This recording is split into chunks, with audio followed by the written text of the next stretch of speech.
আমার আব্বা আমাকে আল্লাহ রসুলের কাছে নিয়ে গেলেন। নবীজির কাছে নিয়ে যাওয়ার পর আল্লাহ নবীকে বললেন, ইয়া রাসূলুল্লাহ ইশহাদ আন্নী নাহালতুন নুমান কাযা ওয়া কাযা।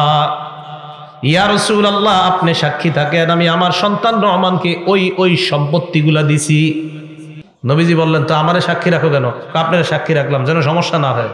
নবীজি সাল্লাল্লাহু আলাইহি ওয়াসাল্লাম বললেন, আনাহালতা মিসলামা নাহালতা নুমান, তুমি কি তোমার অন্য সন্তানদেরকে নোমানের মতো দিছনি? নোমানকে যা যা দিছো অন্য সন্তান করে তা দিছো? কয় জি না হুজুর দেইনি। নবীজি কয় ফাশহাদ আলা হাযা গায়রি, তাহলে আমার ছাড়া অন্য কাউরে সাক্ষী রাখো, আমার রাখো না। নবীজি বললেন, শোনো, তুমি আয়াসুররুকা আইয়াকুনু ইলাইকা সাওয়াআন ফিল বিররি, তুমি কি চাও তোমার সব সন্তানরা তোমার প্রতি সদাচরণ করুক? এটা চাওনি? কয় জি হুজুর এটা তো চাই। যেহেতু তুমি চাও তোমার সব সন্তান তোমার উপর সদাচরণ করুক, তাহলে সম্পদ কেন এদেরকে কম দিবা? ভাই কথা বুঝে আসছে? তাহলে জীবদ্দশায় উচিত হলো সমানভাবে দেওয়া। আবারও বলছি, যদি কম বেশি দিতে হয় ফতুয়া বিভাগ থেকে ফতুয়া আনবেন যে কি কি কারণে আপনি কম বেশি দিতে চান।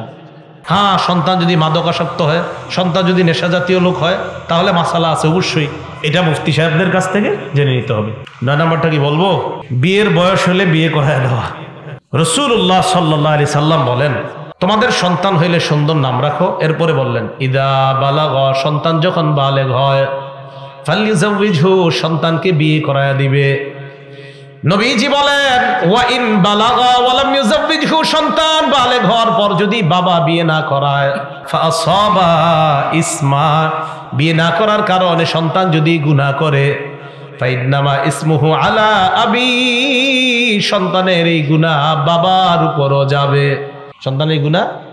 এখন আপনি বলবেন, হুজুর আমার তো ইনকাম কম, কামাই কম, টাকা পয়সা কম, তাই বিয়ে করাইতেছি না। তাহলে যেই কারণে গুনাহ করছে এটা কিনা দিচ্ছেন কেন? হাতে 25,000 টাকা দিয়ে এটা দিচ্ছেন কেন? যেহেতু আপনার সামর্থ্য নাই, তো ওরে আপনি 25,000 টাকা দামের এটা দিলেন কেন? এটা দিচ্ছেন এই কারণে তো গুনাহ করতেছে। এটা না দিতেন আর বলতেন যে বাবা আমার সামর্থ্য নাই, তুমি রোজা রাখো। হাদিসের মধ্যে আছে সামর্থ্য থাকলে বিয়ে করো, সামর্থ্য না থাকলে রোজা রাখো। তোমার যৌবন ওই রমজানের, তোমার যৌবন ওই নফল রোজার কারণে আল্লাহ হেফাজত করবে। বিয়ে রোজা, বলেন বিয়ে রোজা, বিয়ে রোজা। বালেগ হইলে অর্থবান বিয়ে, সামর্থ্য নাই রোজা, গুনাহের কোনো অপশন নাই। বুঝলেন? 10 নাম্বার, ছেলে মেয়ের মতামতেরও প্রাধান্য দেওয়া বিয়ের ক্ষেত্রে। যেমন সাধারণত আপনি আপনার মেয়ের জন্য একটা ছেলে দেখছেন, ছেলে দেখার পর এই ছেলেটা এবার মেয়েকে দেখতে আসছে, দেখে মেয়ে ছেলের পছন্দ হয়েছে মেয়েরে। এখন মেয়েকেও জিজ্ঞাসা করা যে তোমারে এই জায়গায় বিয়ে দিতে চাই, যেভাবে হোক মেয়ের কাছে এটা জিজ্ঞাসা করা। মেয়েরও একটা মতামত থাকতে পারে। আপনি মতামত না নিয়ে একটা বালেগা মেয়েরে আপনি একটা ছেলের সাথে বিয়ে দিতে পারেন না, মতামতটা নিতে হবে তার। এক্ষেত্রেও দলিল আছে। মুসনাদে আহমদের, নবীজির যুগে মুসনাদে আহমদের বর্ণনা, নবীজির যুগে এক ঘটনা ঘটে গেছে। এক মেয়ে নবীজির বিবি আম্মাজান আয়েশার কাছে আসছে। আসার পর কয়, আম্মাজান আপনার কাছে একটা কথা বলতে আসছি। কয় কি কথা? ইন্না আবি যাওয়াজানি মিন ইবনি আখিহি, আমার আব্বা আমাকে আমার চাচাতো ভাইয়ের সাথে জোর করে বিয়ে দিয়ে দিস। ওয়া আনা কারিহা, এই বিয়েতে আমার মত ছিল না। দেখছেন নি? মেয়ে আয়েশা বলতেছে, আমার আব্বা আমার চাচাতো ভাইয়ের সাথে, আমার আব্বা তার ভাইয়ের ছেলের সাথে, মানে আমার চাচাতো ভাই আমাকে বিয়ে দিয়ে দিয়েছে, এই বিয়ে আমার মত ছিল না। আম্মা জান আমাকে বললেন, ইজলিসি হাত্তা ইয়াতিয়া রাসূলুল্লাহ, অপেক্ষা করো, আল্লাহ নবী আসলে মাসালা জিজ্ঞাসা করব, বসো। নবীজি আসছে। আসার পর আম্মা জান বললেন, ইয়া রাসূলুল্লাহ এমন এমন ঘটনা। নবীজি ওই মেয়ের বাবাকে ডাকলেন। ডাকার পর আল্লাহ নবী এই মেয়েকে বললেন, শোনো এবার তোমার ফয়সালা তুমি করবা, তুমি কি এই ছেলের সাথে থাকবা কি থাকবা না বলো। মেয়েটা জবাব দেয়, ইয়া রাসূলুল্লাহ আজাসতুমা সনা আবি, আমার বাবা যা করেছে আমি মেনে নিয়েছি। সুবহানাল্লাহ, মানে মেনে নিছে, তো মাসালা কেন জিজ্ঞাসা করতে আসলা? মেয়ে কই, ইয়া রাসূলুল্লাহ আমি মাসালা শুধু এই মাত্র এই কারণে জানতে আসলাম, কিয়ামত পর্যন্ত মেয়েদেরও যে একটা অভিমত দিতে হয়, এই জিনিসটা বাস্তবায়ন করার জন্য, দুনিয়াবাসীর কাছে জানানোর জন্য আমি আপনার কাছে আসলাম। মেয়েদেরও যে একটা মতামত নিতে হয়, শুধুমাত্র এই মাসালাটা আপনি বলে দেন। আমি আমার বাবারটা মেনে নিছি, যদিও আমার অপছন্দ ছিল বিয়েটা, কিন্তু মেয়েটারও মতামত নেওয়া, এটারও যে একটা গুরুত্ব আছে হুজুর, এটা আপনি জানায় দেন। তাহলে বলেন, একটা মেয়ের বিয়ের ক্ষেত্রে তার মতামত নেওয়া, এবং একটা ছেলের জন্য আপনি একটা মেয়ে দেখে আসলেন, আইসা আগামী শুক্রবার বিয়ে ঠিক করে ফেলছেন। সূরা তাহরিমের 6 নম্বর আয়াতে কারিমা তেলাওয়াত করলাম। এই আয়াতে আল্লাহ পাক রব্বুল আলামিন আমাদের নিজেদের সম্পর্কে এবং পরিবারের সম্পর্কে আলোচনা করেছেন। আল্লাহ পাক রব্বুল আলামিন বলেন, হে ঈমানদারগণ, তোমরা নিজেদেরকে এবং তোমাদের পরিবারকে আগুন থেকে বাঁচাও, যে আগুনের জ্বালানি হলো মানুষ এবং পাথর। যে আগুনকে মানুষ এবং পাথর দিয়ে জ্বালানো হবে, এই আগুনকে তোমরা ভয় করো, এই আগুন থেকে নিজেদেরকে এবং পরিবারকে বাঁচাও। একটা পরিবারের সূচনা হয় স্বামী স্ত্রীর মাধ্যমে, তাদের মাধ্যমে একটা পরিবারের সূচনা হয়, এরপর পরিবারটা সামনের দিকে আগায়। সূরা নাহলের ৭২ নম্বর আয়াতে আল্লাহ বলেন, ওয়াল্লাহু জাআলা লাকুম মিন আনফুসিকুম আজওয়াজা ওয়া জাআলা লাকুম মিন আজওয়াজিকুম বানিনা ওয়া হাফাদা। আল্লাহ তোমাদের থেকে তোমাদের বিবিদেরকে বানিয়েছেন, তোমাদের বিবিদের থেকে তোমাদের সন্তান, তোমাদের নাতি নাতনিদেরকে আল্লাহ বানিয়েছেন। প্রথমে বিবির কথা বলছেন, তার মানে স্বামী স্ত্রীর মাধ্যমেই একটা পরিবারের সূচনা হয়। সূরা রুমের ২১ নম্বর আয়াতে আল্লাহ বলেন, وَمِنْ آيَاتِهِ أَنْ خَلَقَ لَكُم مِّنْ أَنفُسِكُمْ أَزْوَاجًا لِتَسْكُنُوا إِلَيْهَا وَجَعَلَ بَيْنَكُم مَّوَدَّةً وَرَحْمَةً। আল্লাহর নিদর্শনাবলীর মধ্যে এটা একটা নিদর্শন, তিনি তোমাদের থেকে তোমাদের স্ত্রীদেরকে বানিয়েছেন যেন তাদের কাছে তোমরা প্রশান্তি লাভ করো, তাদের কাছে আরাম করতে পারো, বিশ্রাম নিতে পারো। তো দেখেন, এখানেও আল্লাহ পরিবারের আলোচনার শুরুতে স্বামী স্ত্রীর কথা আলোচনা করেছেন। এই জন্য যারা বিয়ে করবেন, একটা দিনদার মেয়ে তালাশ করে বিয়ে করার চেষ্টা করা। যারা বিয়ে করেন না, আল্লাহ তাদেরকে দিনদার পাত্রী মিলিয়ে দেন, দিনদার পাত্রীদেরকে দিনদার স্বামী আল্লাহ যেন মিলিয়ে দেয়। সহিহ বুখারীর ৫০৯০ নম্বর হাদিসের বর্ণনা, قال رسول الله صلى الله عليه وسلم تنكح المرأة لأربعين। সহিহ বুখারীর ৫৫৯০ নম্বর হাদিসে রাসূল সাল্লাল্লাহু আলাইহি সাল্লাম বলেন, একটা মেয়েকে বিয়ে করা হবে ৪টি গুণ দেখে। ১ নাম্বার লিমালিহা, সম্পদ দেখে। ২ নাম্বার ওয়ালি হাসাবিহা, বংশ দেখে। ৩ নাম্বার ও জামালিহা, সৌন্দর্যতা দেখে। ৪ নাম্বার ওয়ালি দীনিহা, দিনদারিতা দেখে। ৪টা কথা বলার পর নবী বলেন, ফাসফার বিজাতিদ্দীন, তুমি দিনদারিতা প্রাধান্য দিয়ে দাও। তারিবাত ইয়াদাকা, যদি দিনদারিতা প্রাধান্য না দাও, তোমার ২ হাত ধুলোই দূষরিত হোক, তুমি ধ্বংস হও, নাউজুবিল্লাহ। মেয়ে বিয়ে করার ক্ষেত্রে দিনদারিতা প্রাধান্য দেওয়া। মুসলিম শরীফের ৩৫৩৫ নম্বর হাদিসের বর্ণনা, قال رسول الله صلى الله عليه وسلم الدنيا متاع وخير متاع الدنيا المرأة الصالحة। নবীজি বলেন, দুনিয়াটা হলো ভোগের জায়গা, দুনিয়ার মধ্যে সবচাইতে শ্রেষ্ঠ সম্পদ হলো একজন নেককার নারী। কোন ব্যক্তির জীবনে যদি নেককার নারী মিলে যায়, কারো বিবি যদি নেককার হয়ে যায়, আল্লাহ নবী বলেন দুনিয়ার সবচাইতে শ্রেষ্ঠ সম্পদের মালিক আল্লাহ তাকে বানায়া দেয়। নেককার বিবি দুনিয়ার সবচাইতে শ্রেষ্ঠ সম্পদ। রাসূলুল্লাহ সাল্লাল্লাহু আলাইহি সাল্লাম বলেন, আরবাউম মিনাস সাআদা, একজন পুরুষের সৌভাগ্যের লক্ষণ হলো ৪টা। ১ নাম্বার আল মারআতুস সালিহা, নেককার নারী। ২ নাম্বার আল মাসকানুল ওয়াসি', প্রশস্ত বাড়ি। ৩ নাম্বার আল মারকাবুল হানি, চলাচলের জন্য একটা আরামদায়ক গাড়ি।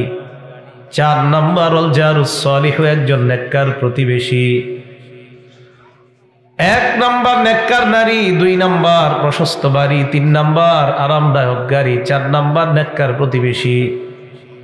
4টার মধ্যে 2টা তো জরুরি, নেককার নারী আর নেককার প্রতিবেশী। ওয়া আরবাউ মিনাস শাকাওয়া, পুরুষের হতভাগার লক্ষণ হলো 4টা। 1 নাম্বার আল মারআতুস সু, অসৎ নারী, খারাপ নারী, বদকার নারী। 2 নাম্বার অল মাসকানুদ দায়িক, সংকীর্ণ বাড়ি। 3 নাম্বার অল মারকাবুস সু, অচল গাড়ি। 4 নাম্বার অল জারুস সু, খারাপ প্রতিবেশী। ফজরের পর থেকে ঝগড়া করে ঘুমের আগে গিয়ে শেষ হয়, এমন প্রতিবেশী আছে না? নবীজি বলেন এই 4 শ্রেণী যার কপালে আছে তার কপালটা হতভাগা হওয়ার লক্ষণ। 1 নাম্বার বদকার নারী। আর 4টা জিনিস যার ভাগ্যে আছে এটা সৌভাগ্যের লক্ষণ। এর মধ্যে 1 নাম্বার নেককার নারী। যারা বিয়ে করেন নাই তাদেরকে আল্লাহ নেককার নারী মিলিয়ে দেন। যারা বিয়ে করেছেন তাদের উভয়কে আল্লাহ দিনদার স্বামী স্ত্রী বানায় দেন। এখন আপনি বিয়ে করলেন, বিয়ে করার পরে এখন আপনার কি করণীয়? যদি আপনি আল্লাহ প্রদত্ত পবিত্র সম্পর্ক স্থাপনের মাধ্যমে আপনি সন্তান কামনা করেন, قال رسول الله صلى الله عليه وسلم لو أن أحدكم إذا أتى امرأته فقال بسم الله اللهم جنبنا الشيطان وجنب الشيطان ما رزقتنا। তোমাদের কোন পুরুষ যদি তার বিবির কাছে যাওয়ার পর বিবির সাথে আল্লাহ প্রদত্ত সম্পর্ক স্থাপন করার ইচ্ছা যদি করে তখন এই দোয়াটা পড়বে, আল্লাহুম্মা জান্নিবনা শাইতান, আল্লাহ আপনি আমাদেরকে শয়তান থেকে দূরে সরায়া দেন, ওয়া জান্নিবিশ শাইতানা মা রাযাকতানা, আমাদেরকে যেই সন্তান দান করবেন এই সন্তান থেকেও আপনি শয়তানকে দূরে সরায়া দেন। ফাকুজিয়া বাইনাহুমা ওয়ালাদ, এই পবিত্র সম্পর্ক স্থাপনের মাধ্যমে যদি তাদেরকে আল্লাহ সন্তানের ফয়সালা করে দেন, লাম ইয়াদুররুহু শাইতান, শয়তান এই সন্তানের ক্ষতি করতে পারবে না। দোয়া পড়া। এখন দুনিয়াতে আপনার সন্তান আসবে, মনে করেন ছেলে হতে পারে মেয়ে হতে পারে, ছেলে হলেও শুকরিয়া আদায় করা, মেয়ে হলেও শুকরিয়া আদায় করা। মুসলিম শরীফের 2999 নম্বর হাদিসের বর্ণনা, قال رسول الله صلى الله عليه وسلم, নবীজি বলেন আজাবান লিআমরিল মুমিনি ইন্না আমরাহু কুল্লাহু খাইর, মুমিনের জীবনটা কল্যাণ আর কল্যাণ, মুমিনের পুরা জীবনটাই কল্যাণ আর কল্যাণ। মুমিনের জীবনে যদি সফলতা আসে এটাও কল্যাণ, মুমিনের জীবনে যদি দুঃখ আসে এটাও কল্যাণ। এটা কিভাবে? নবীজি বলেন ইন আসাবাতহু সাররা ফাশাকারা, মুমিনের জীবনে যদি কল্যাণ আসে মুমিন শুকরিয়া আদায় করে, ফাকানা খায়রুল্লাহ, এই শুকরিয়া তার জন্য কল্যাণকর হয়ে যায়। ওয়া ইন আসাবাতহু দাররা, মুমিনের জীবনে যদি বিপদ আসে, ফাসবারা, মুমিন ধৈর্য ধারণ করে, ফাকানা খায়রুল্লাহ, এই ধৈর্য ধারণ মুমিনের জন্য কল্যাণকর হয়ে যায়। তাহলে শুকরিয়া আদায় করলেও কল্যাণ, ধৈর্য ধারণ করলেও কল্যাণ, মুমিনের জীবনটা শুধু কল্যাণ আর কল্যাণ। তাহলে ছেলে কার নেয়ামত? মেয়ে কার নেয়ামত? ছেলে হলেও শুকরিয়া আদায় করা, মেয়ে হলে কপাল কালো না করা, ঠিক না? চেহারাটা কালো না করা।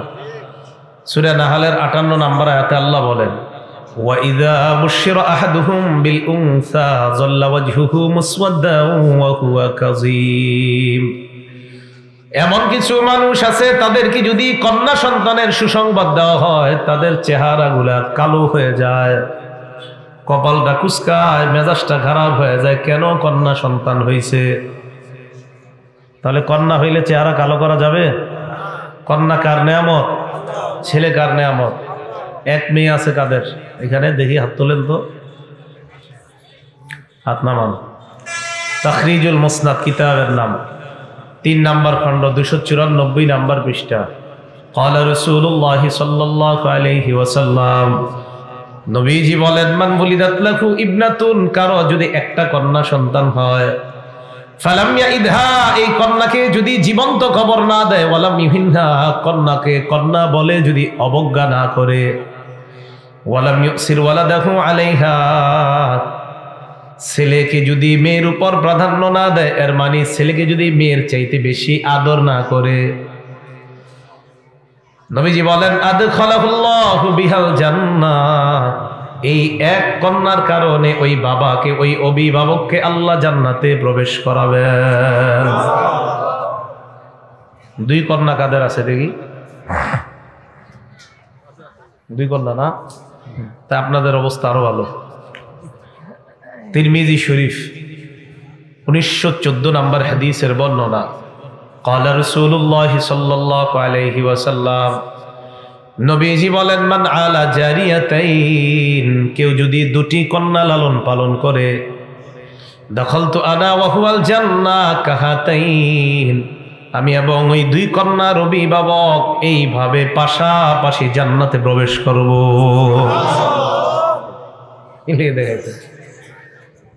দুই কন্যার অভিভাবক, নবীজি বলেন আমি আর ওই দুই কন্যার অভিভাবক এইভাবে পাশাপাশি জান্নাতে যাব।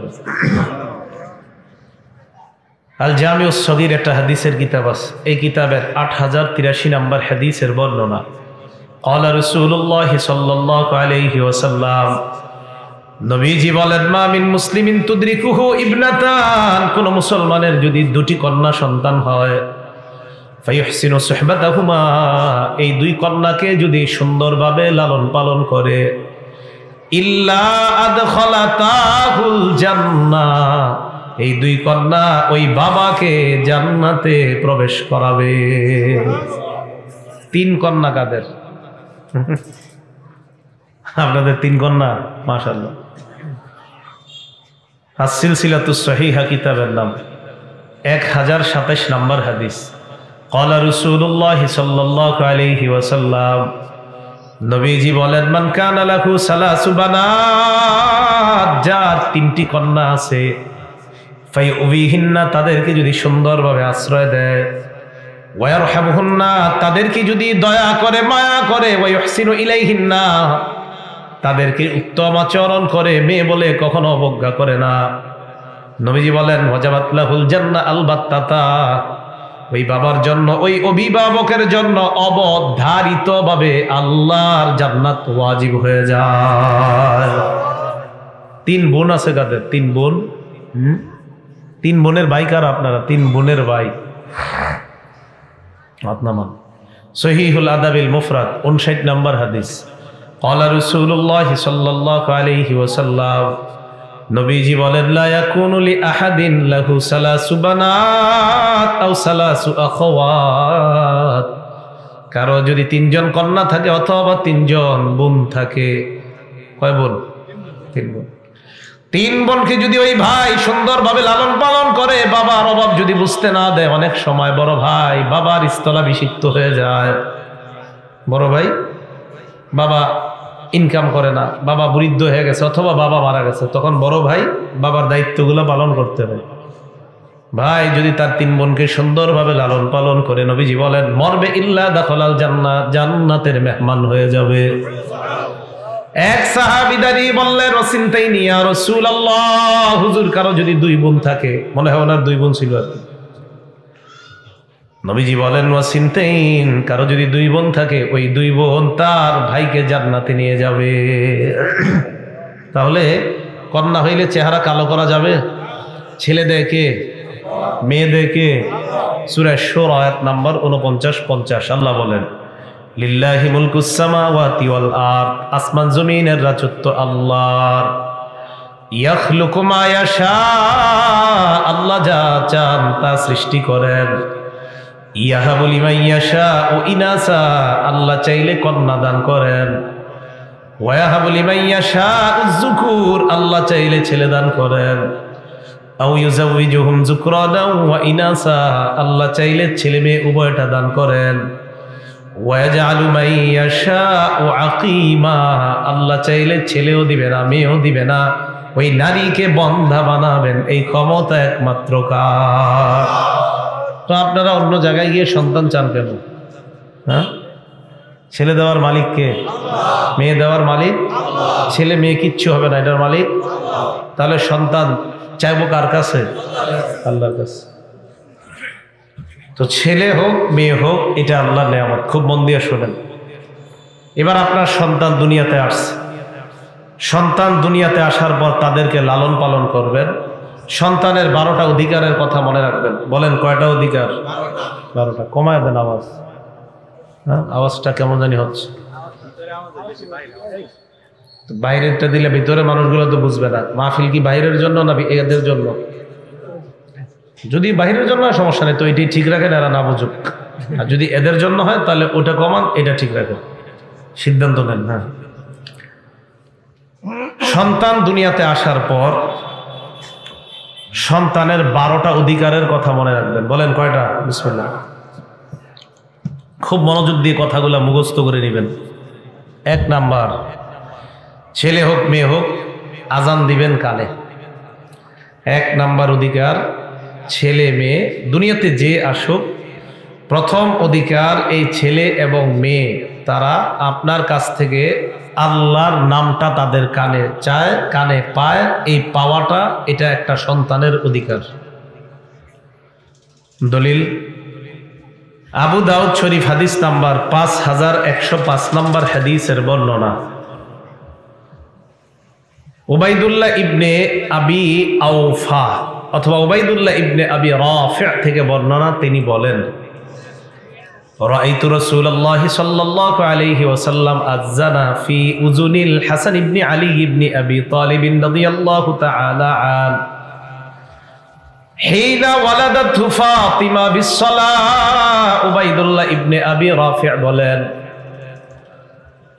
ফাতেমা রাদিয়াল্লাহু তাআলা আনহা যেদিন হযরতে হাসানকে জন্ম দিলেন, হাসান যেদিন দুনিয়াতে জন্ম নেয়, মুয়াজ্জিন সাহেব আজান দেয় নামাজের জন্য। যে আজান, উবাইদুল্লাহ ইবনে আবি রাফি' বলেন, আমি আল্লাহ নবীকে হযরত হাসানের কানে নামাজের আজান দিতে দেখলাম। নামাজের জন্য যে আজানটা দেওয়া হয়, আমি দেখলাম হযরত হাসানের কানে রাসূল সাল্লাল্লাহু আলাইহি সাল্লাম এই আজানটা দিয়েছেন। ইকু দিয়েন না, ইকুতে ওয়াজ করতে নেন। 2, সন্তান দুনিয়াতে আসার পর দ্বিতীয় অধিকার তাহনিক করা। বলেন কি করা?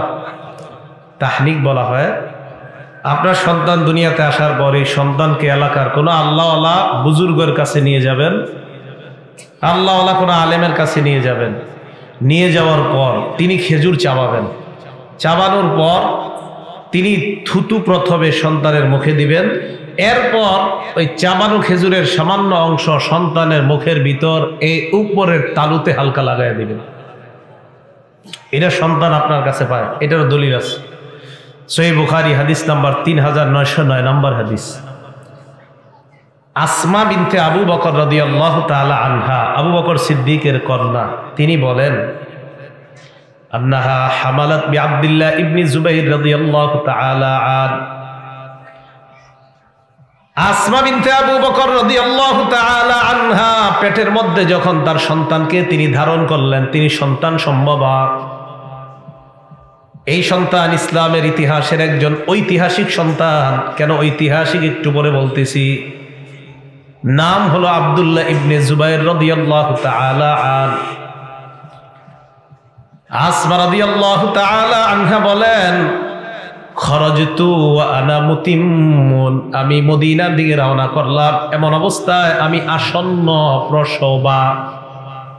আসন্ন প্রসবা মানে আমার সন্তান যেই কোনো সময় হয়ে যেতে পারে, আমি সন্তান সম্ভবা, যেই কোনো সময় সন্তান হয়ে যেতে পারে।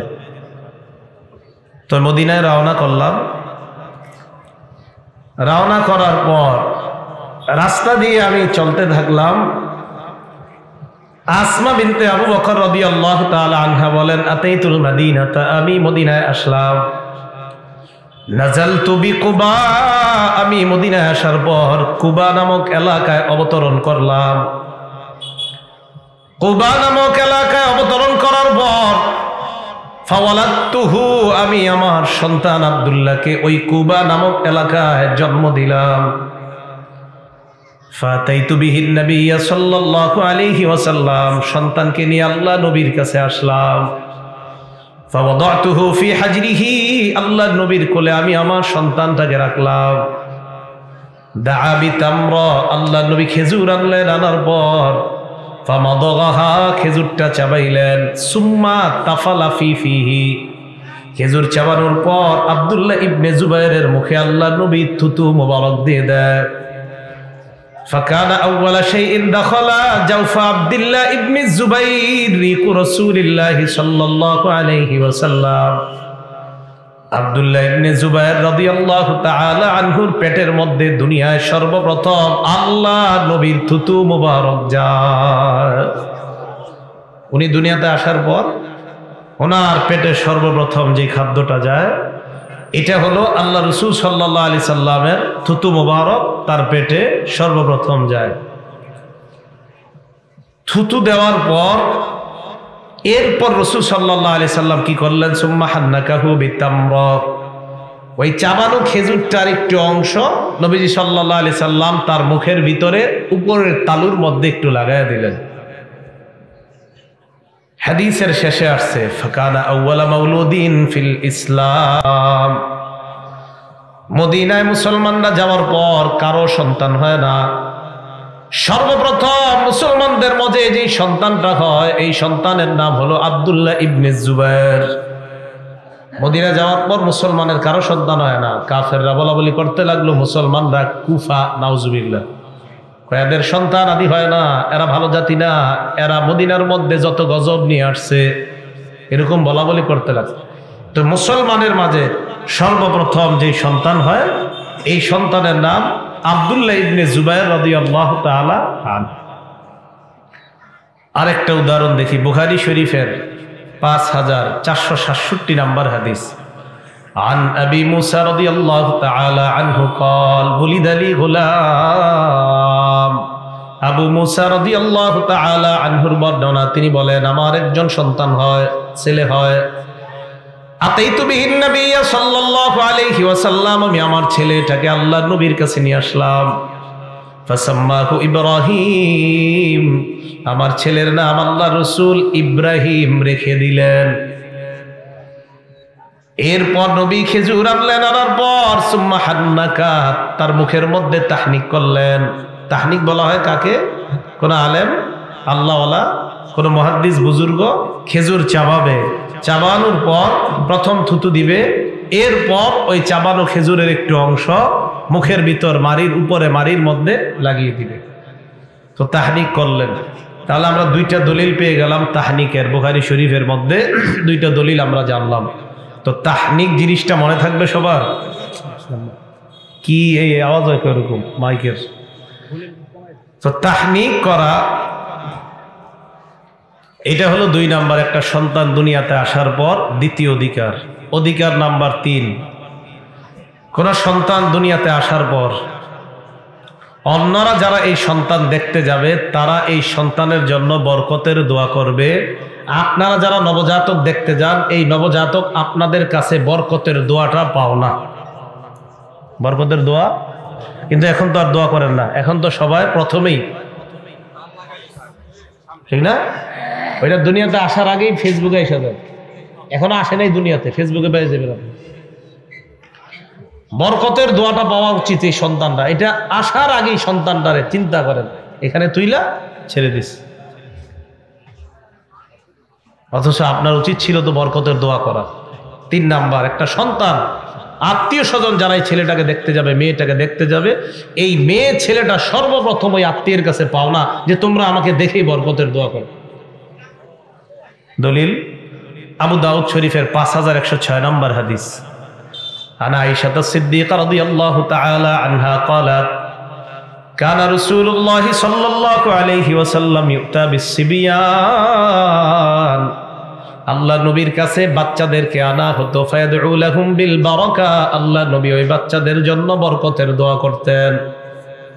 তাহলে সর্বপ্রথম বরকতের দোয়া করা। আইয়ুব আস-সুখতিয়ানি রাহমাতুল্লাহি আলাইহি বলেন, কানা ইযা হান্না বিমাউলুদ, ওলুদ, আমরা যারা সন্তানকে দেখতে যাব, সন্তানের বাবাকে এই কথাটা আমরা বলবো, বারাকাল্লাহু আলাইকা, সন্তানের বাবাকে বলবো, জাআলাহুল্লাহু মুবারাকান আলাইকা ওয়া আলা উম্মতি মুহাম্মাদিন সাল্লাল্লাহু আলাইহি ওয়াসাল্লাম। বাংলাটা মনে রাখবেন, সন্তানের বাবাকে পুরুষ যারা আছে আমরা বলবো, আর নারীরা তার মাকে বলবো, আল্লাহ তোমার এই সন্তানকে তোমার জন্য এবং উম্মতে মুহাম্মাদির জন্য বরকতের কারণ বানায়া দেন। পুরুষরা বাবারে বলবো, আল্লাহ তোমার এই সন্তানটাকে তোমার জন্য এবং গোটা উম্মতে মুহাম্মাদির জন্য বরকতের কারণ বানায়া দেন। নারীরা সন্তানের মাকে বলবেন, আল্লাহ তোমার এই সন্তানটাকে তোমার জন্য বরকত বানায়া দেন, উম্মতে মুহাম্মাদির জন্য বরকত বানায়া দেন। মনে থাকবে না? দোয়া করা। 4 নাম্বার, আকিকা করা। কি করা? আকিকা। এই ব্যাপারে খুব মন দিয়ে শোনেন। আকিকার ব্যাপারটা অনেকে খালি হুজুর করে জ্বালান ফোন দিয়ে। আকিকা মন দিয়ে শোনেন, তাহলে আর ফোন দিয়ে জ্বালানোর প্রয়োজন হবে না। আকিকার ব্যাপারে কমন একটা প্রশ্ন থাকে, হুজুর আকিকার গোশত খাওয়া যাবে কিনা? ভাই মাথা মনে রাখবেন, যার আকিকা ও সহ সবাই খাইতে পারবে। কি বললাম? ও তো আর পারে না খাইতে, বাচ্চাটা তো, ওরেও যদি খাওয়াইতে পারেন তাও খাইতে পারবে। এবার কি বুঝে আসছে সবার? তা আমাদের সমাজে কি করে, আকিকার গোশতটা চিন্তা করে, না দাদা খায় না, দাদি খায় না, মায় খায় না, বাপে খায় না, ভাই আপনারা না খেলে আমার জন্য পাঠাই দিয়ে। এই হালাল খাদ্য আপনারা এটা ছেড়ে দেন কেন? তো মানুষ মনে করে আকিকার খাদ্য মনে হয়, আরে এটা পবিত্র খাদ্য, আপনি কেন এই এরকম করবেন যে এটা আমি খাবো না? আপনি খুশিতে খাবেন এটা। বললাম তো, যার আকিকা করবেন ওকেও খাওয়াইতে পারবেন, যদি খাইতে পারে। ও তো খাইতে পারবে না, ও খেতে পারবে। এটা ধনী গরিব সবাই খেতে পারবে আকিকার গোশত, কোনো সমস্যা নাই। আকিকার গোশত আপনি খাবেন, বাপ খাবে, মা খাবে, দাদা দাদি, নানা নানি, আর গরিব মিসকিন যারে দিতে পারেন, কোনো সমস্যা নেই। আকিকার গোশত সবাই খেতে পারবে। এখন আসেন আকিকা করা। প্রথম কথা আকিকার ব্যাপারে, 7ম দিনে পারলে আকিকা করা। কততম দিনে? 7ম দিনে। এই ব্যাপারে আগে প্রথম দলিল নিয়ে নিই আমরা। 7ম দিনে আকিকার দলিল নাসাই শরীফের 4220 নম্বর হাদিস। ক্বালা রাসূলুল্লাহ সাল্লাল্লাহু আলাইহি ওয়াসাল্লাম, নবীজি বলেন, কুল্লু গুলামিন রাহিনুন বিআকিকাতিহি। নবীজি বলেন, প্রত্যেকটা নবজাতক তার আকিকার সাথে আবদ্ধ। তুযবাহু আনহু ইয়াউমা সাবিহি, 7ম দিনে তার পক্ষ থেকে জবাই করা হবে। ওয়ায়ুহলাকু রাসুহু, তার মাথা মুন্ডন করা হবে। ওয়ায়ুসাম্মা, তার নাম রাখা হবে। এই ক্ষেত্রে একটা কথা মনে রাখবেন। বলেন তো 2 নাম্বারটা কি? মাথা মুন্ডন করা। এই ক্ষেত্রে একটা কথা মনে রাখবেন, মাথা মুন্ডন করার পর এটা ওজন করবেন, এই পরিমাণ রূপা সদকা করে দিবেন। ওজন করে এই পরিমাণ রূপা সদকা করে দেওয়া। তো এই যে এটা মাপার পর এই পরিমাণ রূপা সদকা করবেন, মাথার চুল যত বেশি হবে না, সামান্য হবে, একদম সামান্য, বেশি হবে না। তো এই পরিমাণ রূপা আপনি সদকা করে দিবেন। তিরমিজি শরীফের 1519 নম্বর হাদিসের বর্ণনা। রাসূল সাল্লাল্লাহু আলাইহি সাল্লাম হযরত হাসান রাদিয়াল্লাহু তাআলা আনহুর আকিকা করলেন। দেখেন, মন দিয়ে শুনেন। আক্কা রাসূলুল্লাহ সাল্লাল্লাহু আলাইহি ওয়াসাল্লাম আনিল হাসানি বিশাত। নবীজি হযরত হাসানের পক্ষ থেকে আকিকা করলেন। করার পর ফাতেমা রাদিয়াল্লাহু তাআলা আনহাকে ডাক দিয়ে বললেন, ইয়া ফাতিমা, ফাতেমা, ইহলিকি রাসা, হাসানের মাথার চুলগুলা মুন্ডন করে নিবা। 1 2 ওয়া তাসাদদাকি বিজিনাতি শারিহি ফিদ্দাতান, তার মাথার চুল পরিমাণ রূপা সদকা করে দিবা। তার মাথার চুল পরিমাণ রূপা সদকা করে দিবা। এগুলা কইরেন, গুরুত্ব দিয়ে কাজগুলা করেন। সন্তানকে আল্লাহ বিপদ আপদ থেকে হেফাজত করবেন। এগুলা মানুষ মনে করে না এটা করালা মানে এটা গুরুত্ব, যদিও আপনি না করলে গুনাহ হবে না, গুরুত্ব দেন না, কিন্তু আমি মনে করি এই সুন্নাহগুলা গুরুত্ব দেওয়া উচিত। কেন? আপনার সন্তানের জীবন থেকে বিপদ আপদ আল্লাহ দূর করবেন। তাহলে মনে থাকবে না 7ম দিনে আকিকা করা। এখন কথা হলো, যদি 7ম দিনে না পারেন তাহলে 14তম দিনে অথবা 21তম দিনে। বলেন কততম? 21তম দিনে। আল জামিউস সগীর কিতাবের নাম, হাদিস নাম্বার 5681 নাম্বার হাদিস। এই হাদিসের মধ্যে আসছে, আল আকিকাতু তুযবাহু লিসাবঈন, আকিকা 7ম দিনে। 7ম দিনে যদি না হয়, আউলি 14, 14তম দিনে। 14তম দিনে যদি সম্ভব না হয় আউলি 21তম দিনে, তাহলে 7, 14, 21। এখন যদি আপনারা 21তম দিনে না পারেন, তাই সেক্ষেত্রে কি পরে দিয়ে দিবেন। বাকি সুন্নাহ হলো যদি পারেন, সবচেয়ে সুন্দর উত্তম সুন্নাহ 7 দিনে। 7 দিনে না পারেন 14তম দিনে, না পারেন 21তম দিনে। এরপরেও যদি আপনার কোনো সামর্থ্যের অভাবে পারেন নাই, পরে দিয়ে দিন। কথা কি বুঝে আসছে? যখন সামর্থ্য হবে তখন দিয়ে দিবেন। এবার আসেন আকিকার ক্ষেত্রে পশু, কয়টা পশু আকিকা দেওয়া। তিরমিজি শরীফের 1513 নম্বর হাদিসের বর্ণনা। একজন বিখ্যাত তাবি, তার নাম ইউসুফ ইবনে মাহাক। ইউসুফ ইবনে মাহাক তিনি বলেন, আন্নাহুম দাখালু আলা হাফসা বিনতে আব্দুর রহমান রাদিয়াল্লাহু তাআলা আনহা। ইউসুফ ইবনে মাহাক বলেন, আমরা কয়েকজন হাফসা রাদিয়াল্লাহু তাআলা আনহার কাছে গেলাম। যাওয়ার পর আকিকার মাসালা জিজ্ঞাসা করলাম। তিনি জবাব দিলেন, আমি আল্লাহর নবীর কাছে মাসালা জানলাম। আনিল গুলামি শাতানি মুকাফিআতান, ছেলের পক্ষ থেকে 2টা। বলেন, ছেলের পক্ষ থেকে কয়টা? ওয়ানিল জারিয়াতি শাতুন, মেয়ের পক্ষ থেকে 1টা। ছেলের পক্ষ থেকে 2টা, মেয়ের পক্ষ থেকে 1টা। এখন কথা হলো, কেউ যদি ছেলের পক্ষ থেকে 1টা দেয় সামর্থ্যের অভাবে, এমনি সুন্নত ছেলের পক্ষ থেকে কয়টা? কারো যদি সামর্থ্যের অভাব থাকে, সে যদি ছেলের পক্ষ থেকে 1টা দেয়, আদায় হয়ে যাবে। ছেলের পক্ষ থেকে সামর্থ্যের অভাবে যদি 1টা দেন, আদায় হয়ে যাবে। এই দলিল আছে তিরমিজি শরীফের 1514 নম্বর হাদিস।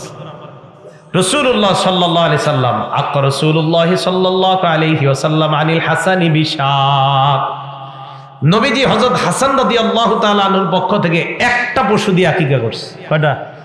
তাহলে 1 পশু দিয়ে আকিকা ছেলের ক্ষেত্রে যে হয়ে যায়, এটাও যথেষ্ট হয়।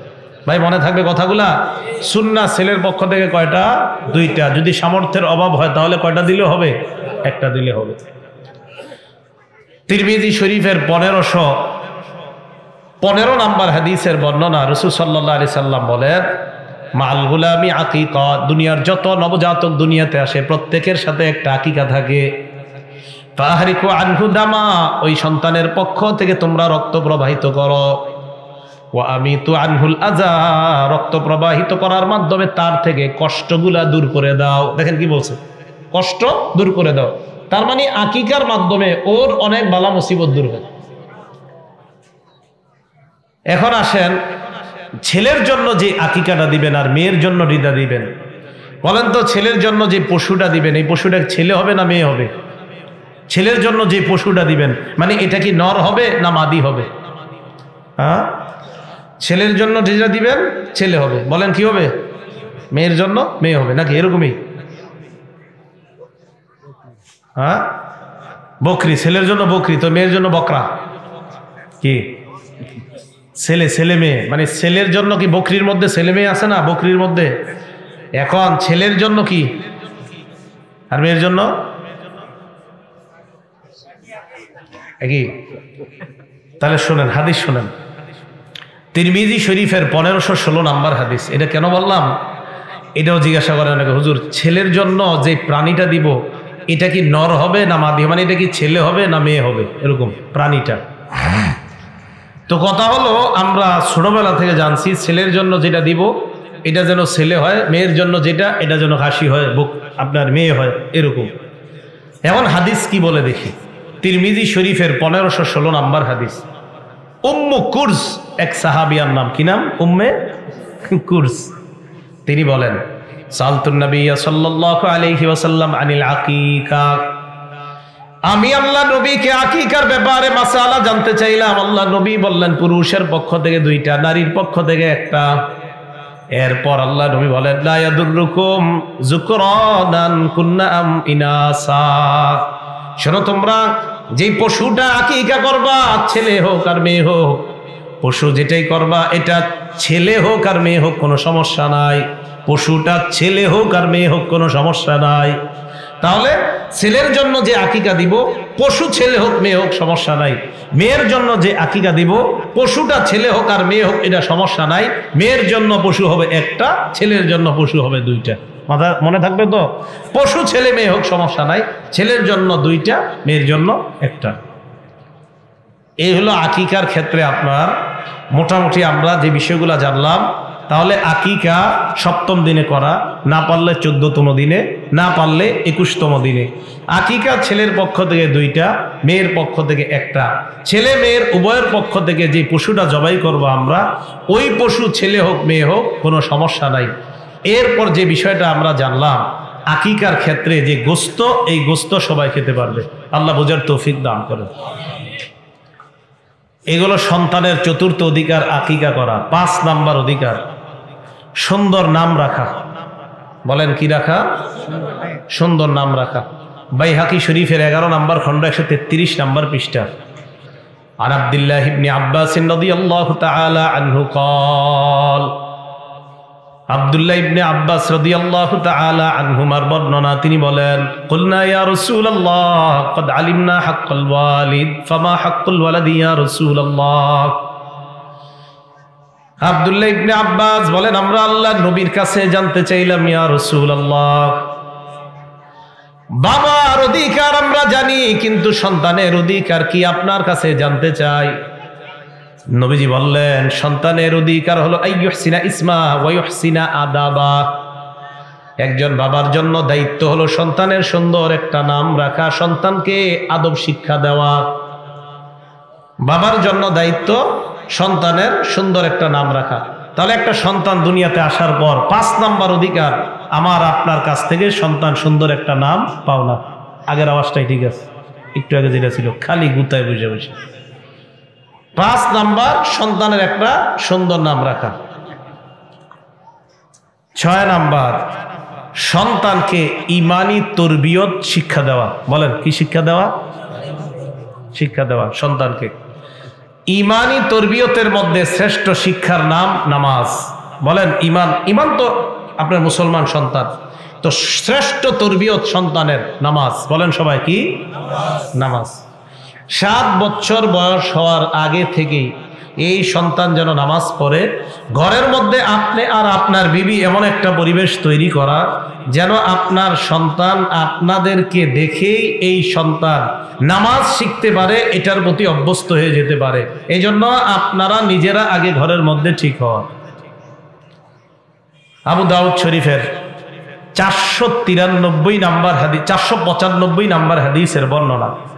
قال رسول الله صلى الله عليه وسلم, নবীজি বলেন, মুরু আওলাদাকুম বিসসালাত ওয়া হুম আবনাউ 7 সিনিনা। তোমরা তোমাদের সন্তানদেরকে নামাজের আদেশ করো যখন তাদের বয়স হয় 7। ওয়াদরিবুহুম আলাইহা ওয়া হুম আবনাউ 10 সিনিনা। 10 বছর বয়সে প্রয়োজনে হালকা আঘাত করো। 7 বছর বয়সে নামাজের হুকুম করো, 10 বছর বয়সে প্রয়োজনে হালকা আঘাত করে মসজিদে নিয়ে যাও, নামাজে নিয়ে যাও।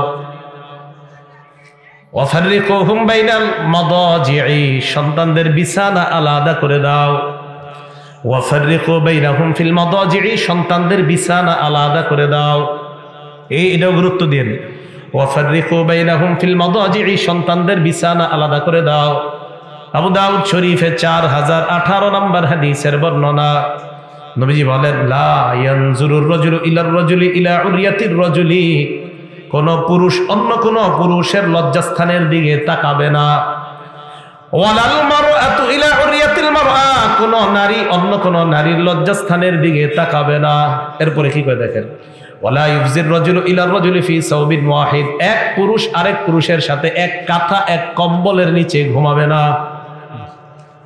ওয়ালাল মারআতু ইলাল মারআতি ফি সাওবিন ওয়াহিদ, এক নারী আরেক নারীর সাথে এক কম্বল এক কাঁথা এক লেপের নিচে ঘুমাবে না। ফাররিকু বাইনাহুম ফিল মাদাজি, আপনার সন্তানের বিছানা আলাদা করে দেন। সামর্থ্যবান যদি হন খাট আলাদা করেন, সামর্থ্য যদি কম থাকে একই খাটে মাঝখানে কোল বালিশ দেন, কাঁথা আলাদা, কম্বল আলাদা, লেপ আলাদা। আর ছেলে মেয়ে তো এক বিছানা রাখবেনই না। 2 ভাইকেই রাখবেন না, 2 বোনকেও একসাথে রাখবেন না। যদি সামর্থ্যের অভাবে 2 বোনকে একসাথে রাখতে হয় তাহলে তাদের লেপ আলাদা, কম্বল আলাদা, তাদের কাঁথা আলাদা, মাঝে কোলবালিশ। 2 ছেলেও যদি এক বিছানায় ঘুমায়, কাঁথা লেপ কম্বল আলাদা, মাঝে কোলবালিশ, সামর্থ্য হয় তো একদম বিছানাটাই আলাদা করে দেবে। কি কথা বুঝে আসছে? এটা ইসলামের শিক্ষা। সন্তান শৈশব থেকে আদর্শ, সভ্য এবং সুসন্তান হিসাবে বড় হবে। তো বলছিলাম 7 নাম্বার, আপনার 6 নাম্বার তরবিয়ত শিক্ষা দেওয়া। তো এর মধ্যে বলছিলাম নামাজ। এই ক্ষেত্রে 3টা কথা আসছে যে নামাজ 7 বছর বয়সে, 10 বছর বয়সে প্রহার, আর তাদের বিছানা আলাদা করে দাও। 7 নাম্বার, সন্তানকে সুশিক্ষায় শিক্ষিত করা। কি শিক্ষা? পুরাটা বলেন, শুধু শিক্ষা বলেন না, বলেন সুশিক্ষা। সন্তানকে সুশিক্ষায় শিক্ষিত। মনে রাখবেন, কিয়ামতের মাঠে আপনার সন্তান আল্লাহর কাছে বলবে, বিচার দিয়ে দিবে, আল্লাহ আমার বাবা আমাকে সুশিক্ষা দেয় নাই। কারণ আপনার সন্তান আপনার কাছে সুশিক্ষা পাও না, এটা সন্তানের অধিকার। যদি আপনি সুশিক্ষা না দিয়ে থাকেন তাহলে আপনার নামে নালিশ দিবে। তো 7 নাম্বার, সন্তানকে সুশিক্ষায় শিক্ষিত করা। সুশিক্ষায় শিক্ষিত ছোটবেলা থেকে যে শিক্ষাটা তাকে দিবেন, তাওহীদের শিক্ষা। বলেন কি শিক্ষা? আল্লাহ এক, এই শিক্ষা শৈশব থেকে দিবেন। তিরমিজি শরীফের 2516 নম্বর হাদিসের বর্ণনা। আন আব্দুল্লাহ ইবনে আব্বাস রাদিয়াল্লাহু তাআলা আনহুমা قال, আব্দুল্লাহ ইবনে আব্বাস রাদিয়াল্লাহু তাআলা আনহুমার বর্ণনা, আমি নবীজির পিছনে ছিলাম, নবী আমাকে বললেন, আব্বা ইবনে আব্বাস, ইয়া গুলাম উআল্লিমুকা কালিমাত। নবীজি আমাকে ডাক দিয়ে বললেন, হে বালক, আমি তোমাকে কিছু কথা শিক্ষা দিব। বলেন, এই শিক্ষাটা আমাদের দরকার আসেনি? নবীজি বললেন, ইহফাজিল্লাহ ইয়াহফাজকা, তুমি আল্লাহকে হেফাজত করো, মানে সর্বদা আল্লাহর স্মরণ রাখো। ইহফাজকা, আল্লাহ তোমাকে হেফাজত করবেন। এরপর নবী বললেন, ইহফাজিল্লাহ, আল্লাহর বিধানগুলার হেফাজত করবা। তাজিদহু তুজাহাকা, সমস্ত বিপদ আপদে আল্লাহকে কাছে পাইবা। তাহলে বলেন, আমার বিপদে আপদে একমাত্র সাহায্যকারী কে? এক আল্লাহর একত্ববাদ শিক্ষা দেওয়া। পরে কি কয় দেখেন, শোনো বালক, লাউ আন্নাল উম্মাতা ইজতামাআত আলা আইয়ান ফাউকা বিশাইইন লাম ইয়ানফাউকা ইল্লা বিশাইইন ক্বাদ কাতাবাহুল্লাহু লাক। সারা দুনিয়ার মানুষগুলা যদি একত্রিত হয়ে যায় তোমার উপকার করার জন্য, ততটুকুই উপকার করতে পারবে যতটুকু আল্লাহ তোমার ভাগ্যে লিপিবদ্ধ করে রাখছেন। সারা পৃথিবীর সবাই একত্রিত হয়েছে, ওনার উপকার করবে, ওনাকে সারা দুনিয়ার মানুষ ততটুকুই উপকার করতে পারবে যতটুকু আল্লাহ ভাগ্যে লিখেছেন। ওয়ালাউ আন্নাহুম ইজতামাউ আলা আইয়াদুররুকা বিশাইইন, সারা দুনিয়ার সবাই যদি একত্রিত হয় তোমার ক্ষতি করার জন্য, লাম ইয়াদুররুকা বিশাইইন ইল্লা ক্বাদ কাতাবাহুল্লাহু আলাইকা, ততটুকুই ক্ষতি করতে পারবে যতটুকু আল্লাহ তোমার ভাগ্যে লিপিবদ্ধ করে রেখেছেন, এর চাইতে বেশি ক্ষতি করতে পারবে না। এই বিশ্বাস শৈশব থেকে সন্তানকে দেওয়া। তাহলে আমার জীবনের ভাগ্যটা একমাত্র জানেন কে? আল্লাহ। এই বিশ্বাস শৈশব থেকে দেওয়া। তাহলে শ্রেষ্ঠ শিক্ষা পেয়ে গেলাম, তাওহীদের শিক্ষা। এরপরে সন্তানকে আপনি নামাজেরও আগে, নামাজ তো আস্তে আস্তে ঘরে আপনারা পড়বেন, ও তো প্র্যাকটিস, এটা 6 নম্বরে বললাম। 7 নম্বরে, নামাজেরও আগে থেকে আপনার সন্তান ও যেন মুখে বলতে পারে আলিফ, তা, জিম, শিন, ওই যে উল্টাপাল্টা বলে বাচ্চারা, আপনি বললে ওই বাচ্চা পড়ে না, আপনারা ঘরে পড়ার কারণে ও আলহামদুলিল্লাহি রাব্বিল আলামিন পরে বলবে ইহদিনাস সিরাতাল মুস্তাকিম। এরকম দেখবেন বাচ্চার সামনে যখন এই কোরআন তেলাওয়াত করবেন, আস্তে আস্তে ও বলবে আলহামদুলিল্লাহি রাব্বিল আলামিন ইহদিনাস সিরাতাল মুস্তাকিম গায়রিল মাগদুবি আলাইহিম। বাচ্চা আস্তে আস্তে দেখবেন শিখে যাচ্ছে। কোরআনের শিক্ষা এটা হলো শৈশব থেকে দেন 1 নম্বর তাওহীদের শিক্ষা। এরপর সুশিক্ষা, কোরআনের শিক্ষা। ইঞ্জিনিয়ার, ডাক্তার যা বানান, প্রথম শিক্ষা বলেন কি? কোরআনের। বলেন কোন শিক্ষা? কোরআনের শিক্ষা। বুখারী শরীফের 5027 নম্বর হাদিসের বর্ণনা। قال رسول الله صلى الله عليه وسلم, নবীজি বলেন, খায়রুকুম মান তাআল্লামাল কুরআন ওয়া আল্লামা, তোমাদের মধ্যে সর্বোত্তম ওই ব্যক্তি যে কোরআন শিখে অন্যকে শিখায়। তিরমিজি শরীফের 2091 নম্বর হাদিসের বর্ণনা। নবীজি বলেন, আল্লিমু তাআল্লামুল কুরআন, তোমরা কোরআন শিখো। ওয়াল ফারাইজা, ফরজ বিদ্যা তোমরা শিখো। ওয়া আল্লিমুন নাস, কোরআন অন্যকে শিখাও। কোরআন অন্যকে শিখাও, কোরআন শিখো, মানে অভিভাবক কোরআন শিখো। আল্লিমুন নাস, মানুষকে কোরআন শিখাও। এখন আপনাকে আল্লাহ তো বলছে তুমি নিজে আর পরিবারকে আগুন থেকে বাঁচাও, তো আপনি কোরআন শিখছেন, সর্বপ্রথম কাজ আপনার ঘরে যারা কোরআন পারে না তাদেরকে কোরআন শিখানো, এটা আপনার দায়িত্ব। তাহলে বলেন তো 7 নাম্বার সুশিক্ষায় শিক্ষা, সুশিক্ষার 1 নাম্বার শিক্ষা তাওহীদ, 2 নাম্বার শিক্ষাটার নাম কোরআন। তাহলে আমরা সব শিক্ষায় শিক্ষিত হব, সমস্যা নেই, কিন্তু কোরআন বিশুদ্ধভাবে শিখতে হবে। আল্লাহ তৌফিক দান করেন। 8 নাম্বার, জীবদ্দশায় যদি ছেলে মেয়ের সম্পদ দিতে চান জীবদ্দশায়, তাহলে সমানভাবে বন্টন করে দিবেন। মারা যাওয়ার পরে তো আর সমান পাবে না। মারা যাওয়ার পরে ছেলে যা পাবে মেয়ে তার অর্ধেক পাবে, কিন্তু যদি জীবদ্দশায় সম্পদ বন্টন করতে চান তাহলে সমানভাবে দিবেন। কারণ আপনি তো জীবিত থাকতে তারা আপনার এখনো মিরাজ পাবে না। জীবিত থাকতে আপনি এখন সম্পদের টোটাল মালিক, আপনি আপনার সন্তান না, এখন দিতে হলে আপনি সমানভাবে দিতে হবে। হ্যাঁ, আপনি মারা যাওয়ার পরে তখন হলো কোরআনের বিধান, আপনার ছেলে যা পাবে মেয়ে তার অর্ধেক পাবে।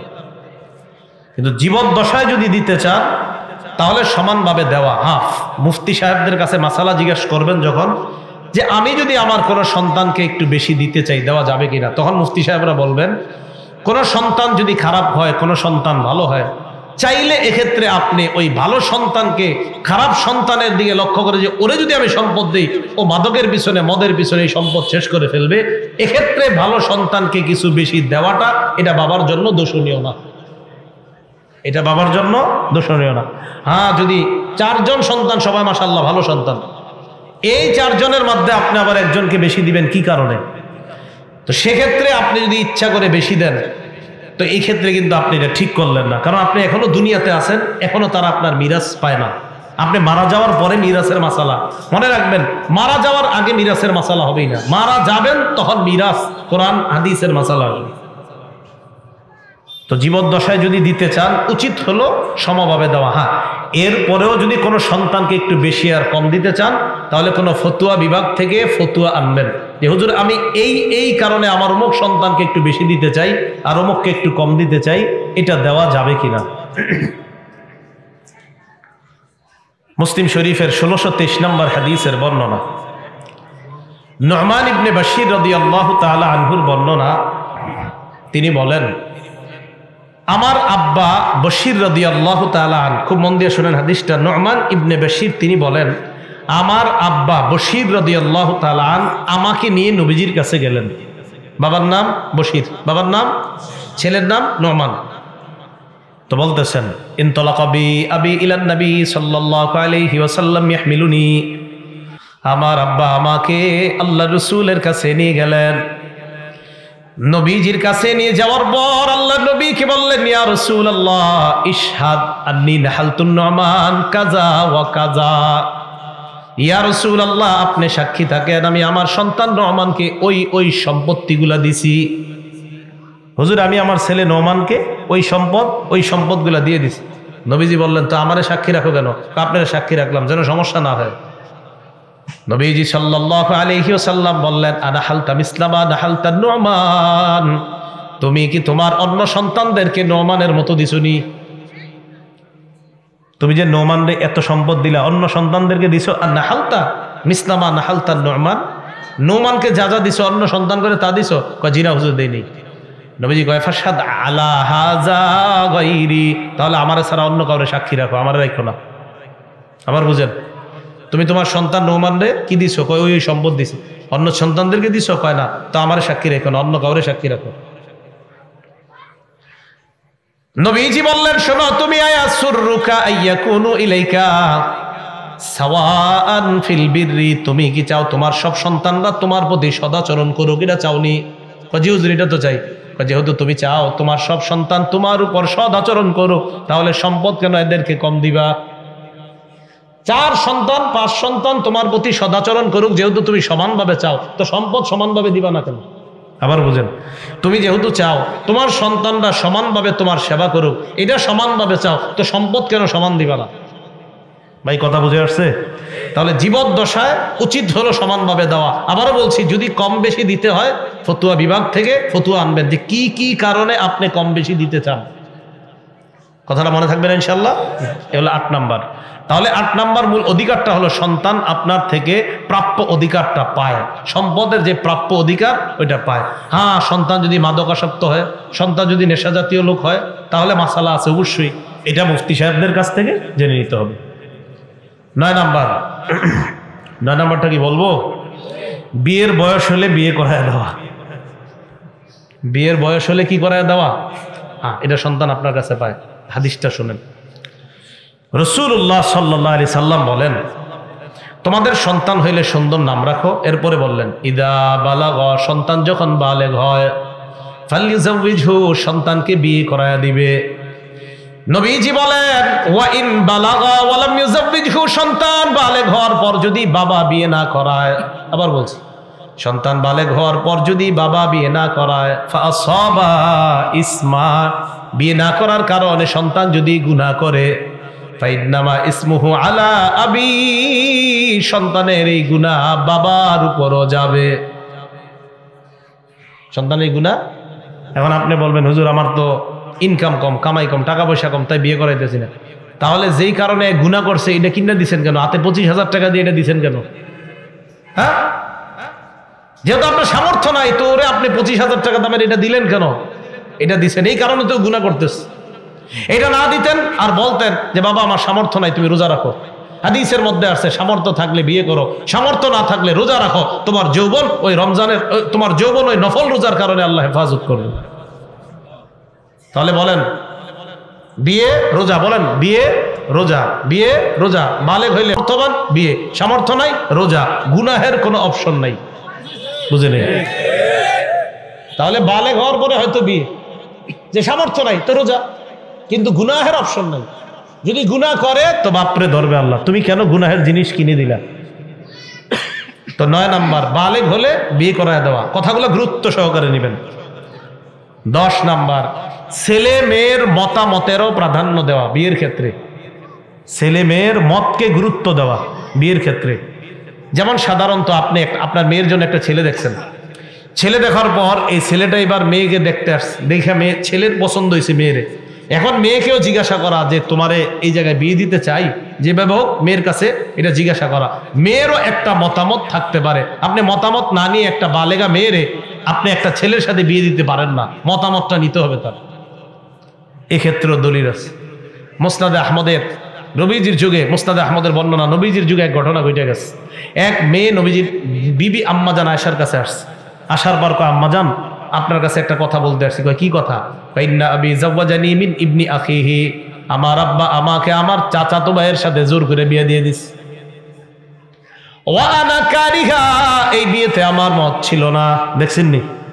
মেয়ে আয়েশা বলতেছে, আমার আব্বা আমার চাচাতো ভাইয়ের সাথে, আমার আব্বা তার ভাইয়ের ছেলের সাথে, মানে আমার চাচাতো ভাই আমাকে বিয়ে দিয়ে দিয়েছে, এই বিয়ে আমার মত ছিল না। আম্মা জান আমাকে বললেন, ইজলিসি হাত্তা ইয়াতিয়া রাসূলুল্লাহ, অপেক্ষা করো, আল্লাহ নবী আসলে মাসালা জিজ্ঞাসা করব, বসো। নবীজি আসছে। আসার পর আম্মা জান বললেন, ইয়া রাসূলুল্লাহ এমন এমন ঘটনা। নবীজি ওই মেয়ের বাবাকে ডাকলেন। ডাকার পর আল্লাহ নবী এই মেয়েকে বললেন, শোনো এবার তোমার ফয়সালা তুমি করবা, তুমি কি ছেলের সাথে থাকবা কি থাকবা না বলো। মেয়েটা জবাব দেয়, ইয়া রাসূলুল্লাহ আজাসতুমা সনা আবি, আমার বাবা যা করেছে আমি মেনে নিয়েছি। সুবহানাল্লাহ, মানে মেনে নিছে, তো মাসালা কেন জিজ্ঞাসা করতে আসলা? মেয়ে কই, ইয়া রাসূলুল্লাহ আমি মাসালা শুধু এই মাত্র এই কারণে জানতে আসলাম, কিয়ামত পর্যন্ত মেয়েদেরও যে একটা অভিমত দিতে হয়, এই জিনিসটা বাস্তবায়ন করার জন্য, দুনিয়াবাসীর কাছে জানানোর জন্য আমি আপনার কাছে আসলাম। মেয়েদেরও যে একটা মতামত নিতে হয়, শুধুমাত্র এই মাসালাটা আপনি বলে দেন। আমি আমার বাবারটা মেনে নিছি, যদিও আমার অপছন্দ ছিল বিয়েটা, কিন্তু মেয়েটারও মতামত নেওয়া, এটারও যে একটা গুরুত্ব আছে, হুজুর এটা আপনি জানায় দেন। তাহলে বলেন, একটা মেয়ে বিয়ের ক্ষেত্রে তার মতামত নেওয়া, এবং একটা ছেলের জন্য আপনি একটা মেয়ে দেখে আসলেন, আইসা আগামী শুক্রবার বিয়ে ঠিক করে ফেলছেন। আপনার বিবি আপনার মেয়েরা গিয়ে দেখে আসছে, তো দেখে আসার পরে ছেলের ভাই ইয়া ছেলের বোন, ছেলের মা গিয়া দেখছে, পছন্দ হয়েছে মেয়ের। আসার পর শুক্রবারে বিয়ের ডেট ফেলায় ফেলছে। ছেলের জিজ্ঞাসা করছেন যে তুমি তো এখনো দেখো নাই, মেয়ে তোমার দেখতে হবে কিনা, মেয়েটা দেখার দরকার আছে কিনা। ছেলের তো মত থাকতে পারে, হ্যাঁ আব্বা আমি মেয়েটা দেখবো, দেখার পর আপনাদেরকে জানাবো সিদ্ধান্ত।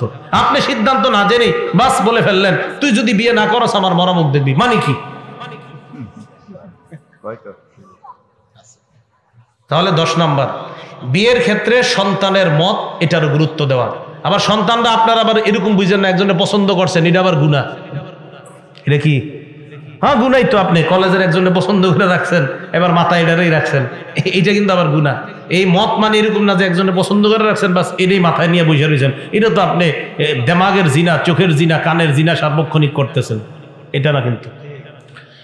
11 নাম্বার, সন্তানের ভরণ পোষণের দায়িত্ব আপনার। এটা সন্তান আপনার কাছে পায় বালেগ হওয়ার আগ পর্যন্ত ভরণ পোষণের দায়িত্ব আপনার। আবু দাউদ শরীফের 1692 নাম্বার হাদিসের বর্ণনা, রাসূল সাল্লাল্লাহু আলাইহি সাল্লাম বলেন, কাফা বিল মারই ইসমান আইয়ুদাইয়া মা ইয়াকুত। একটা মানুষের গুনাহগার হওয়ার জন্য এতটুকুই যথেষ্ট, তার সন্তানাদি তার কাছে যেই খাদ্য পাবে, যেই পোশাক পাবে, এইগুলা সে তাদের পিছনে খরচ না করে অন্য জায়গায় খরচ করে, জুয়ার মধ্যে, ক্যারাম বোর্ডে, খারাপ কাজের মধ্যে খরচ করে, অথচ সন্তান তার কাছে এগুলা পাও না। নবী কয় একটা মানুষ গুনাহগার হওয়ার জন্য এতটুকুই যথেষ্ট, পরিবারের খোরাকগুলা, খাদ্যগুলা, রিজিকগুলা সে গুনাহের কাজে খাটায়। তাহলে এটা পরিবার পায়, এটা সন্তান পায়, এটা বিবি পায় আপনার কাছ থেকে। 12 নাম্বার, সন্তানের জন্য বদদোয়া করবেন না। বলেন সবাই, কি করবেন না? এটা করেন না, সন্তানের জন্য বদদোয়া করেন না, সন্তানের জন্য বদদোয়া করেন না। আবু দাউদ শরীফের 1532 নাম্বার হাদিস, 12 নাম্বার অধিকার। ক্বালা রাসূলুল্লাহ সাল্লাল্লাহু আলাইহি ওয়াসাল্লাম, নবীজি বলেন, লা তাদউ আলা আনফুসিকুম, নিজেদের বিরুদ্ধে কখনো বদদোয়া করবা না। আল্লাহ তুমি আমারে নিয়ে নিতে পারো না, শেষ করে দিতে পারো না, নাউজুবিল্লাহ বলেন। আর কথা খুঁজে পান না, না এইগুলা বললেন না। 2 নাম্বার, ওয়ালা তাদউ আলা আওলাদিকুম, সন্তানের বিরুদ্ধে বদদোয়া করবা না। তাহলে নিজের বিরুদ্ধে বদদোয়া করবা না। হ্যাঁ, নিজের বিরুদ্ধে বদদোয়া করবা না। তোরে দেখার আগে যদি আমার মরণ হয়ে যাইতো, এইগুলো কি কথা কোন আপনি? 2 নাম্বার, সন্তানের বিরুদ্ধে বদদোয়া করবা না। 3 নাম্বার, ওয়ালা তাদউ আলা খাদামিকুম, কর্মচারীদের বিরুদ্ধে বদদোয়া করবা না। কিরে তোর 14 গোষ্ঠী মনে এত খারাপ, এই জাতীয় কথা কর্মচারীরা বললেন না। 4 নাম্বার, ওয়ালা তাদউ আলা আমওয়ালিকুম, সম্পদের বিরুদ্ধে বদদোয়া করবা না। কার বিরুদ্ধে? নিজের সম্পদ বা আরেকজনের সম্পদ, কোন সম্পদের বিরুদ্ধে বদদোয়া করবেন না। আমার সম্পদগুলো যদি শেষ হয়ে যাইতো, তোর মতো এরকম ছেলে না থাকার চাইতে আমার সম্পদগুলো যদি ধ্বংস হয়ে যাইতো, এইগুলা বইলেন না। তাহলে লা তাদউ আলা আনফুসিকুম, নিজের বিরুদ্ধে বদদোয়া করবেন না, ছেলের বিরুদ্ধে বদদোয়া, সন্তানের বিরুদ্ধে বদদোয়া করবেন না, সম্পদের বিরুদ্ধে করবেন না, কর্মচারীর বিরুদ্ধে বদদোয়া করবেন না। হাদিসের শেষে নবীজি বলেন, শোনো তোমরা, মাঝে মাঝে তোমাদের এমন অবস্থা হয়, যেই মুহূর্তে তোমার মুখ দিয়ে কোনো কথা বের হয়, ওই মুহূর্তে হতে পারে আল্লাহর রহমত তোমার উপর বর্ষণ হতো, কিন্তু ওই মুহূর্তে বদদোয়া করার কারণে তোমার বদদোয়াটাই আল্লাহ কবুল করে নেয়। দোয়া কবুল করার সময় করে ফেলছেন বদদোয়া, এই বদদোয়াটা কবুল হয়ে যায়। তাহলে সন্তান কয়টা অধিকার পায়? 12টা। 1 নাম্বার আজান দেওয়া, 2 নাম্বার তাহনিক, তাহনিকটা মনে আসেনি সবার। 3 নাম্বার ওই আমরা যারা দেখতে যাব তার জন্য বরকতের দোয়া করা। 4 নাম্বার আকিকা। 5 নাম্বার সুন্দর নাম রাখা। 6 নাম্বার ইমানি তরবিয়ত। 7 নাম্বার সুশিক্ষায় শিক্ষিত। 8 নাম্বার সমভাবে সম্পদ দেওয়া। 9 নাম্বার সন্তানের বিয়ের বয়স হলে বিয়ে করায় দেওয়া। 10 নাম্বার বিয়ের ক্ষেত্রে ছেলে এবং মেয়ে তাদের মতামতকেও গুরুত্ব সহকারে শোনা, তাদের মতামত নেওয়া। 11 নাম্বার সন্তানের খাদ্য ভরণ পোষণের দায়িত্ব আপনার। 12 নাম্বার সন্তানের বিরুদ্ধে বদদোয়া না করা। আল্লাহ আমাদের সকলকে যে কথাগুলো বললাম এই কথার উপর আমাদের সকলকে আমল করার তৌফিক দান করেন। আমিন ওয়া আখিরু দাওয়ানা আলহামদুলিল্লাহি রাব্বিল আলামিন।